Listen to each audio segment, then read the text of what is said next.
नमस्कार दोस्तों। एक राजा था और उसकी एक रानी थी। दोनों अपने महल में प्रसन्नतापूर्वक और सुख से अपना जीवन व्यतीत कर रहे थे। उनके घर दो पुत्रियों ने जन्म लिया। दोनों अपनी पुत्रियों को बहुत प्यार किया करते थे। एक दिन रानी ने देखा कि एक चिड़े की चिड़िया मर गई और चिड़िया के बच्चे भूख से तड़पने लगे।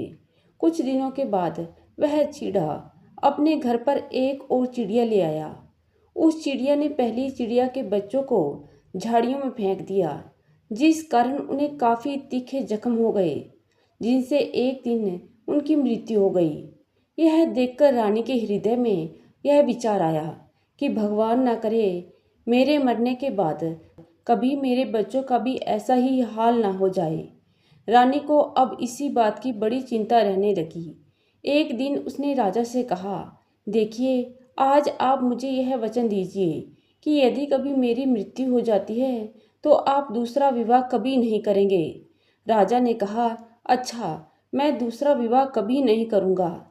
इस बात का मैं तुम्हें वचन देता हूँ। कुछ दिनों के बाद रानी की मृत्यु हो जाती है और राजा अपनी प्रजा के कहने पर दूसरा विवाह कर लेता है। कुछ समय के पश्चात उस नई रानी ने एक अंधी लड़की को जन्म दिया। वह रानी अपनी उस अंधी लड़की को बहुत प्यार करती थी।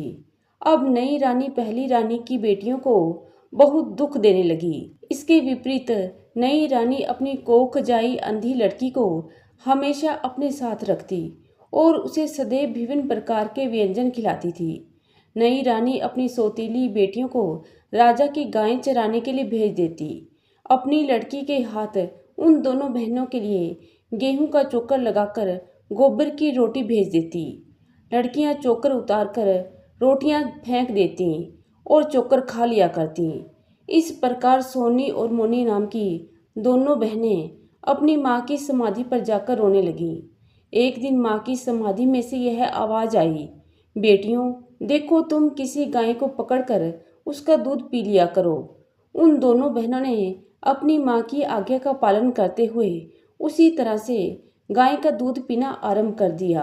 जब रानी को इस बात का कहीं से पता चला कि ये लड़कियां तो चोरी चोरी गाय का दूध पीकर पहले से भी अधिक सेहतमंद हो गई हैं, तो रानी ने उस गाय को कहीं दूर भेज दिया। सोनी और मोनी दोनों बहनें रोती हुई फिर एक दिन माँ की समाधि पर आईं।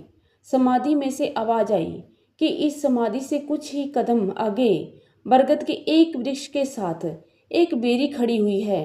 तुम दोनों वहां जाकर उसमें से लगे हुए कुछ बेर खा लिया करो। इस प्रकार वे दोनों बेर खाकर अपनी भूख मिटाने लगीं।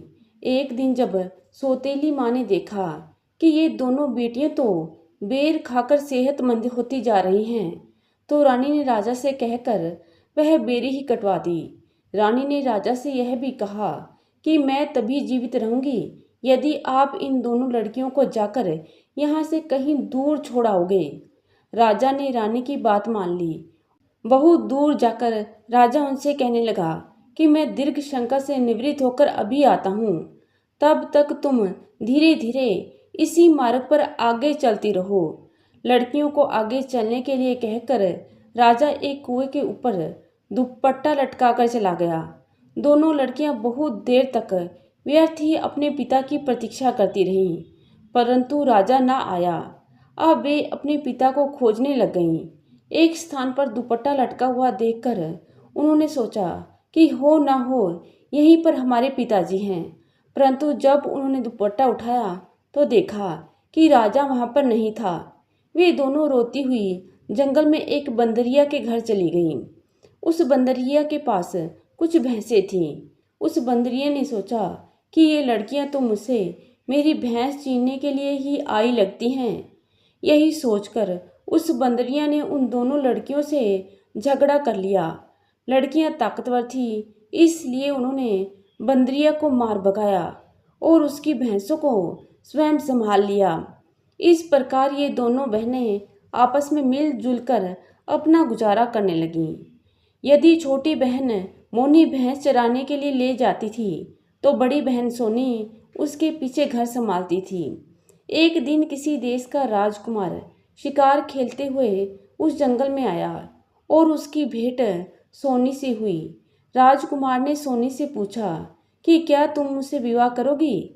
सोनी ने कहा कि मेरी बहन मोनी भैंस चराने के लिए गई है। मेरे जाने के बाद यहाँ वह बिल्कुल अकेली ही रह जाएगी।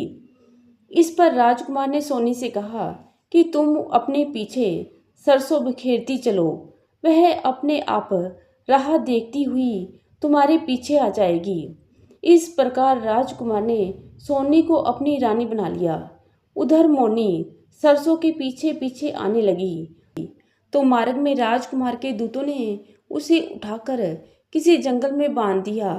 मोनी एक और भूख प्यास से व्याकुल थी और दूसरी उसे अपनी बहन की चिंता सता रही थी। परंतु एक दिन सोनी अपने पति के साथ मोनी को खोजने निकली। एक स्थान पर उसने पाया कि मोनी को किसी ने एक पेड़ के साथ बांध कर रखा हुआ है। सोनी और राजकुमार ने उसे खोला। फिर मोनी ने उन्हें सारी बात बताई। राजा ने अपने दूतों को दंड दिया और सोनी के कहने पर राजकुमार ने मोनी से भी विवाह कर लिया। अब मोनी भी राजकुमार की रानी बन गई। अब दोनों बहनें सुख और शांति पूर्वक रहने लगीं। तो दोस्तों, ये कहानी आपको कैसी लगी? आशा करती हूँ कहानी को पसंद करेंगे। धन्यवाद।